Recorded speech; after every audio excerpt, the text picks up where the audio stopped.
NTRCA preliminary পাশ করে যারা এখন স্কুল পর্যায়ে 2 school level 2 welding and fabrication লিখিত পরীক্ষা দিবেন তাদের জন্য আজকের আমার এই ভিডিওটি। তো আপনাদের পূর্ণমান হচ্ছে 100 এবং সময় হচ্ছে 3 ঘন্টা, বিষয়কর হচ্ছে 216।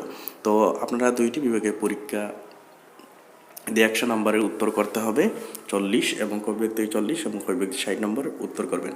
তো এখানে যে বিষয়বস্তু আছে এই বিষয়বস্তু আমি পড়তে চাই না, আপনাদের যে বই ফলো করছেন লিখিত বই সেই বইয়েও এটি দেওয়া আছে, কিন্তু আমি বলবো এই ভিডিওটি আপনারা এখানে স্টপ করবেন। স্টপ করে এই টপিকগুলো সুন্দর করে খাতায় 1-2 ঘন্টা সময় নিয়ে এগুলো লিখে ফেলবেন। লিখে ফেললে যেটা হবে, আপনারা খুব সহজেই সিলেবাসটা আপনাদের আয়ত্তে নিয়ে আসতে পারবেন এবং খুব দ্রুত আপনি সিলেবাসটা শেষ করতে পারবেন। আপনি যখন সিলেবাসটা খাতার মধ্যে লিখবেন তখন দেখবেন এটা অ্যান্টিবায়োটিকের মতো কাজ করে। আপনার পুরোপুরি সিলেবাসটা আপনার নিয়ন্ত্রণে চলে আসবে, কারণ আপনি ওই ডিপার্টমেন্টেরই স্টুডেন্ট। আপনি এই সিলেবাসটা একবার লিখে ফেলুন, তারপর দেখবেন এই সিলেবাসটা আপনার কাছে অ্যান্টিবায়োটিকের মতো কাজ দিচ্ছে। আমার ভিডিওতে এই টেকনিকটাই আমি আপনাদেরকে দেওয়ার চেষ্টা করছি। এই টেকনিক অবলম্বন করে আপনারা দেখুন, আপনাদের 1 মাসের সিলেবাস আপনার 15 দিনে শেষ করতে পারবেন ইনশাআল্লাহ।